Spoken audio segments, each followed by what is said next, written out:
ఈ అందులో కొంతమందికి చాలా సంతోషం ఉంది. తెలంగాణ వద్దనుకున్న వాళ్ళు, తెలంగాణను రానియకుండా కుట్ర చేసిన వాళ్ళు, వీళ్ళు మీడియాలో ఉన్న మిత్రులు కూడా చాలా మంది, వాళ్ళకి ఇప్పుడు కోతికి కొబ్బరి చిప్ప దొరికినట్టయింది. ఇక కేసీఆర్ మీద వీలైనంత కక్ష తీర్చుకుందాం, రాసి రాసి చెప్పి అని ఉన్నాయి లేని ఆడు మాట్లాడినవి కూడా రాసి సంతోషపడుతున్నారు. పడనేయండి, ఏం కాదు. కేసీఆర్ లక్ష చూసి వచ్చింది. ఈ ప్రపంచంలో ఏ రాజకీయ నాయకుడు పడని తిట్లు కేసీఆర్ తెలంగాణ ఉద్యమ సందర్భంలోనే పడ్డాడు. కేసీఆర్ నేను పీగలేరు, కేసీఆర్ నేను ముట్టుకోలేరు, ఎవడైతే నేను కాదు. నిన్న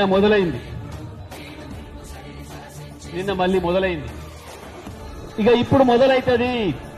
మిమ్మల్ని ఆట ఆడిచ్చే పని బీఆర్ఎస్ పార్టీకి నిన్న నుంచే ప్రారంభం చేసింది. కేసీఆర్ బయటికి వెళ్ళిండు. ఇప్పుడు మొదలైతుంది ఇక